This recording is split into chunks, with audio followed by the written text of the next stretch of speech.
I'm Andrea Giles, and you're listening to the Heal from Infidelity podcast, episode number 160, What's Possible After Infidelity. Hello, and welcome to the Heal from Infidelity podcast, where courageous women learn not only to heal from their spouse's betrayal, but to become the boldest, truest, most decisive, and confident versions of themselves ever. If you know there's more for you than the life you're currently living, but don't quite know how to get there, you are in the right place.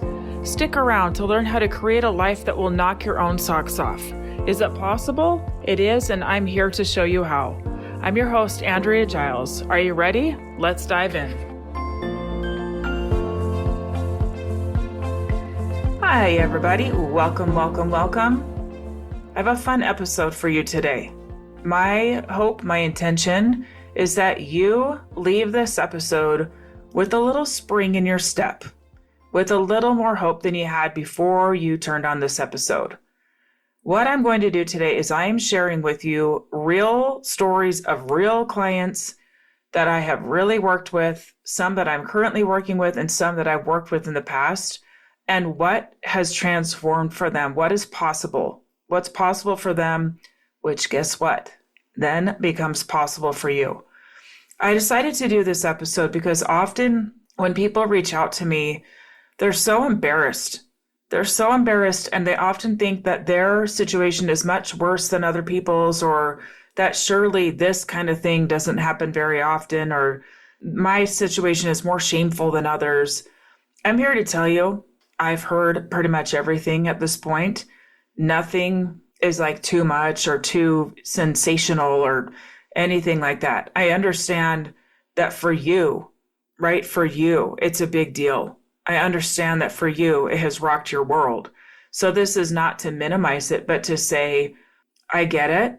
And other people have experienced lots of different things too, meaning you're in good company, that you're not actually alone, that there are other people who are experiencing or have experienced things that are very similar to what you're experiencing. And I want to kind of normalize that for you, not to make infidelity normal, but to normalize how difficult it can be, and also what's possible despite how difficult it can be. Okay? All right. So I am going to be sharing with you some real situations, real things that are hopefully going to help you get a sense of what you might need, of what kind of thing might be possible for you, of what your problem that needs to be solved is. Now, why do I say that? All the time when people first reach out, they tell me an iteration of, I feel so stuck. My confidence is so low. I'm so embarrassed. I feel ashamed. I don't know if I should stay or if I go. Either way, it doesn't sound great, right? Some iteration of that. And the thing is, it's my job to look at your situation and to identify what's actually happening. So, for example, if we go to the doctor and say, my leg really hurts, like every night when I try to sleep, my leg hurts and I have a hard time sleeping, and then I wake up and it hurts even more. And then when I try to stand up in the morning, it's so sore and it's hard to get around, and just make my leg stop hurting, right? Now, on the surface, just like make the leg stop hurting is like what we want. We want to just stop hurting. But in reality, the thing that's actually going to make the leg stop hurting is somebody who can diagnose what's going on with the leg, rather than just throwing some medicine at it or some more generic type things towards your problem. We're going to get very specific, very granular. We're going to diagnose, and then we're going to treat, we're going to heal. And that is my approach. Okay. So when I start to work with people, rather than just throwing kind of general good practices at my clients, I get pretty specific inside my program, inside my one-on-one.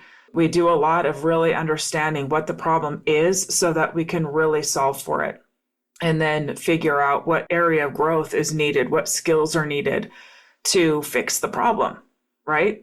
So with each example that I'm going to give you, I'm going to tell you what the problem actually was, what the thing is that needed to happen for this client to have the result that I'm sharing with you. Okay.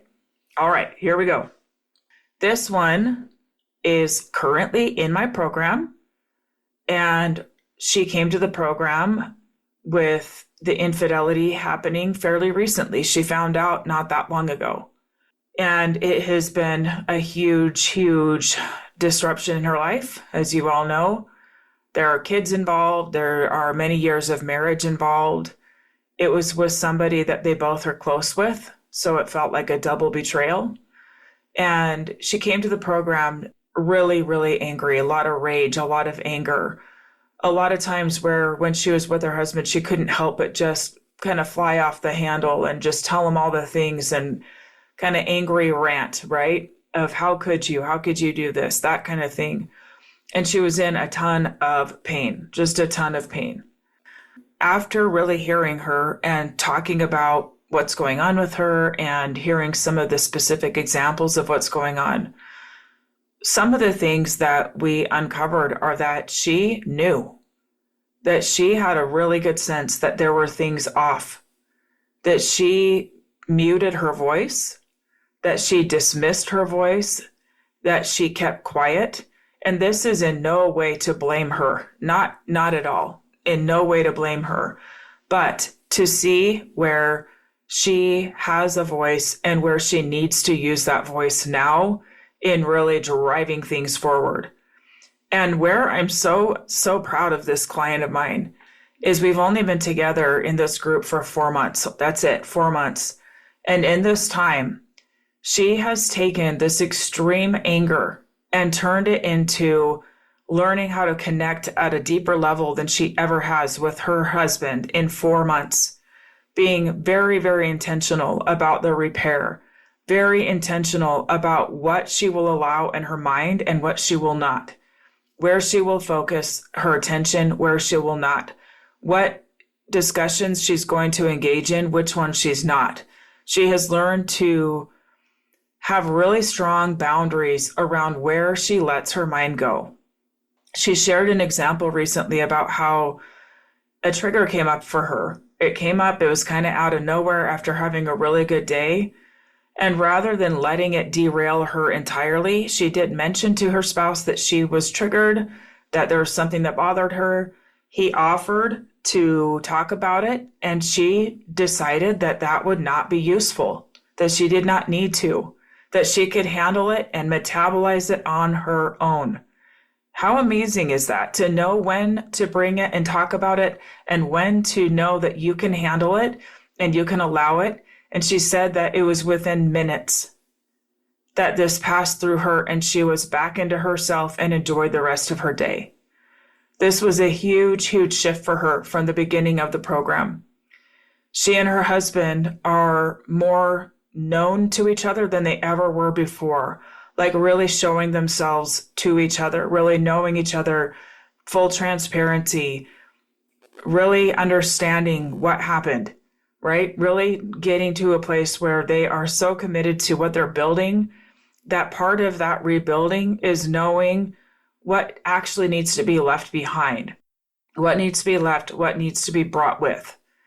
And this client, she's just having win after win. All these things coming up for her that have the potential to be really, really painful around the anniversary dates of when she found out. And rather than just assuming that the next months are just going to be horrible and super difficult.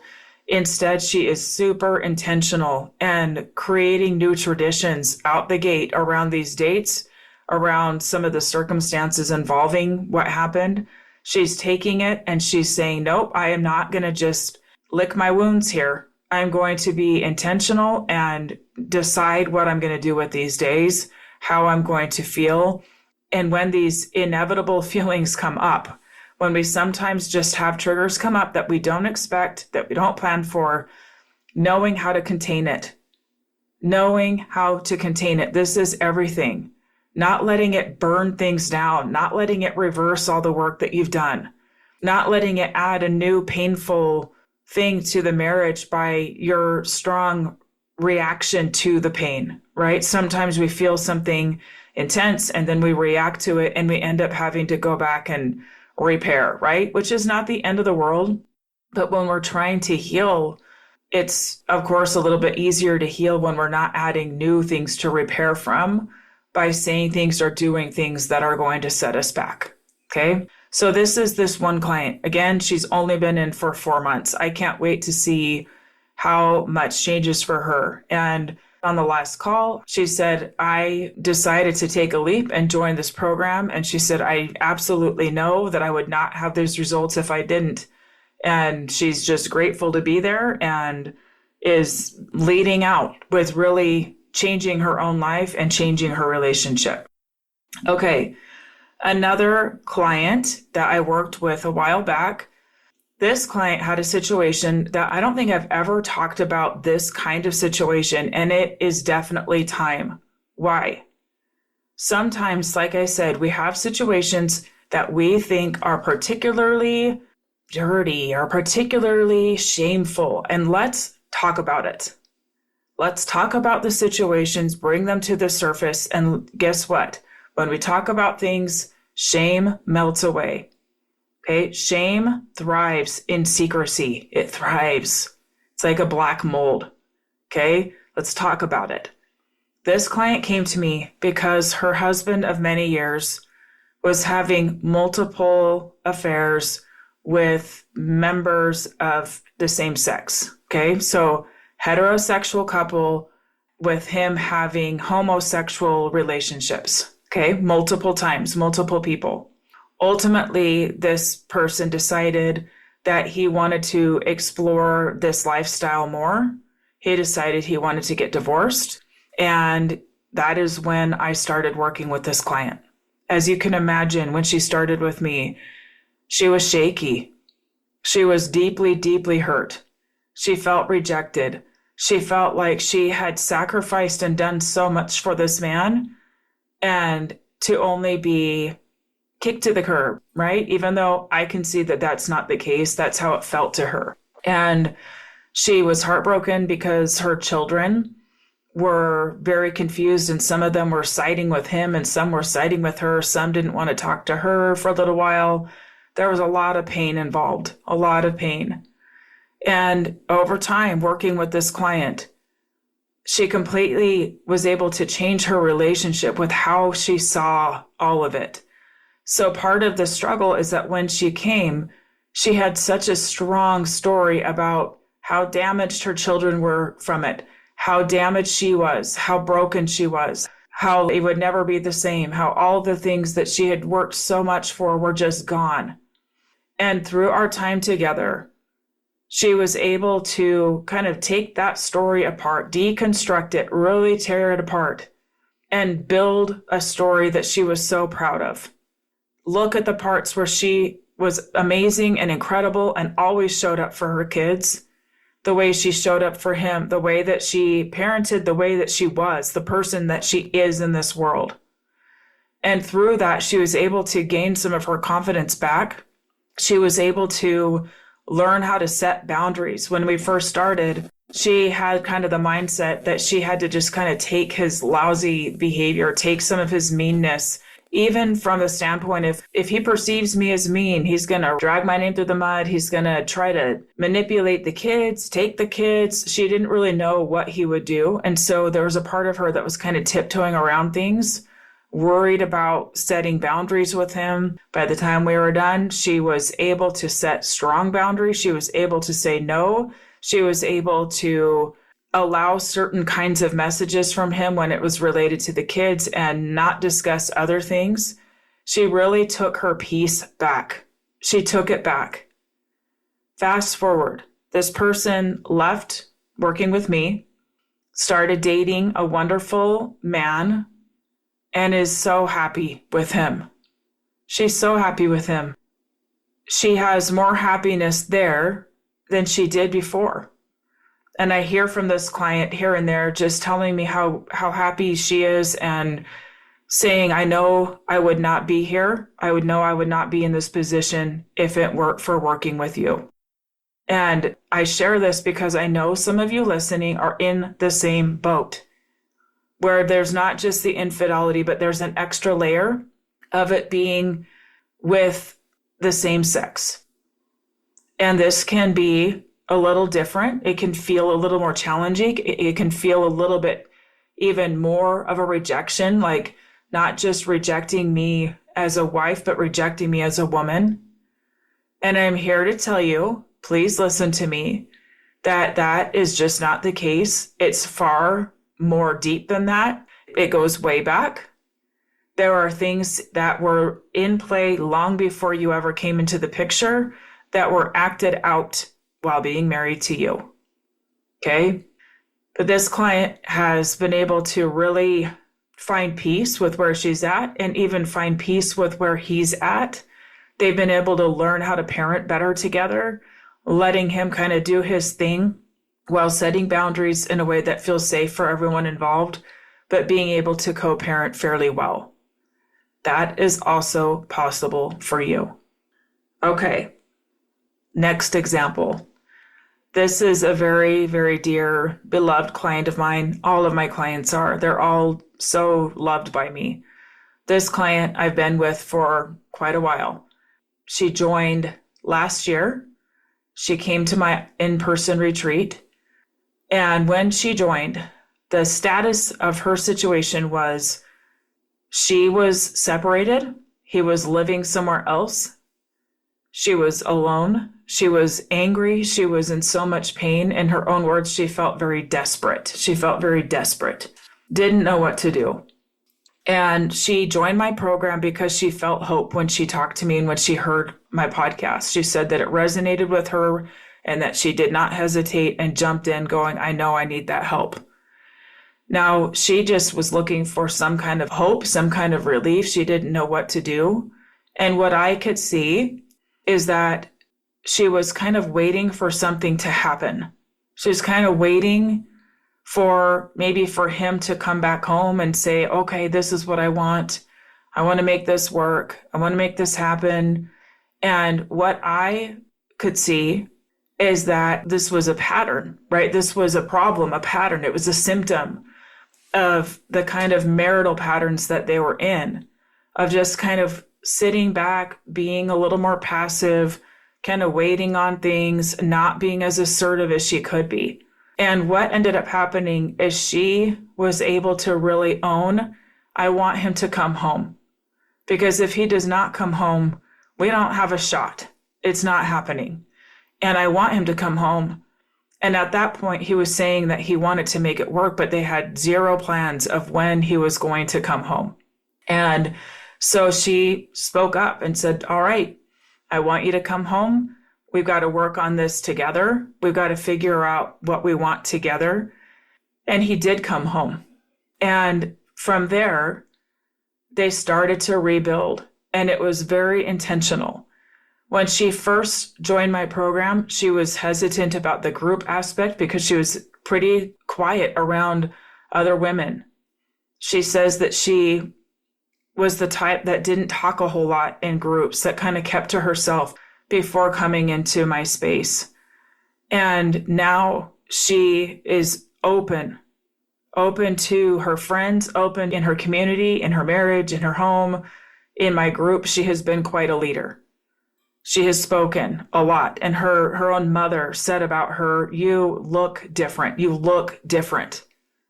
Like she's a changed person. She really is. This person now will openly say that she's glad that it happened because it woke them up. She said there's no way that we would be where we are if this crisis didn't happen, because it forced us to look at things, it forced us to level up, to really intentionally decide what we want instead of sitting on the sidelines and just kind of waiting. It's been such a joy to coach this person. And she actually just graduated my program. She's ready to not be in the program. And ultimately, that's what I want for all of my clients. I don't want you to feel like you are in so much pain that you still need to come 2 years, 3 years out, right? I want you to graduate. I want you to go live your life and have this be just one part of your life. And this client is there. She's taken the skills, she's run with it. She came to every call. She had her notebook. She did all the homework. She asked questions. She got coaching. Like she totally took advantage of it, and she really genuinely has changed her life, changed her marriage, changed herself from the inside out. It's such an inspiration. To this client, if you are listening, you've been such a joy to coach. I think you know who you are. All right. Now, another client. This is actually two clients. I do have my group that's for women, but I also work with couples. And this is individual, like with just couple. I don't have a group for couples. A while back, I started working individually with a woman, and then she joined my group. And then I started working with her and her husband at the same time. And their story is one that's interesting and not typical of how things go. Usually after infidelity, people in mainstream, they will maybe stay together because they don't want to rock the boat. They don't want to create too many issues for the kids, things like that. And so they stay together and patch it up as best they can and get to a place where they maybe don't hate each other, but it's just kind of so-so. They're not totally connected. The woman still kind of feels pain and sadness that it happened, and she might be functional and actually put herself out there a lot, but kind of carry around this shadow and say that they're happy enough, but never really feel like they're thriving. Or the alternative to that is that they will get divorced and each person will go their way and often repeat the same patterns, marry the same kinds of people, or stay single, or ruling out ever being in a committed relationship again because it's too painful and too risky. And statistically, although more relationships actually stay together than get divorced, I would say statistically, even then, most of them aren't particularly happy. I have lots of people who come to me that found out many years ago, and they are over hurting. They're over feeling like they can't fully commit because there's still things that are unfinished within them. This particular couple came to me because there was infidelity. They knew they really cared about each other, but I remember the session well. I remember it well. I told the gentleman in question that I could see that he was not all in, that there was a part of him that he was holding back from her.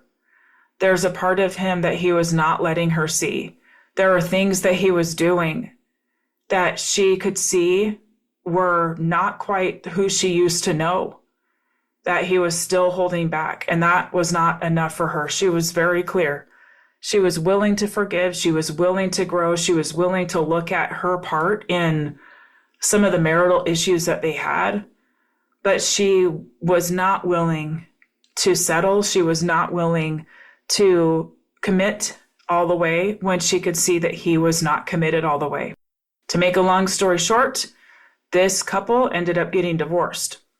They got divorced, and in a little while, after they each had different experiences, they ended up dating again. And this male client of mine decided that he had made some mistakes, that he was willing and ready and wanting to go all in. He recognized where he let fear and doubt get in the way in the first place. And he went all in, fully committed. I'll do whatever it takes.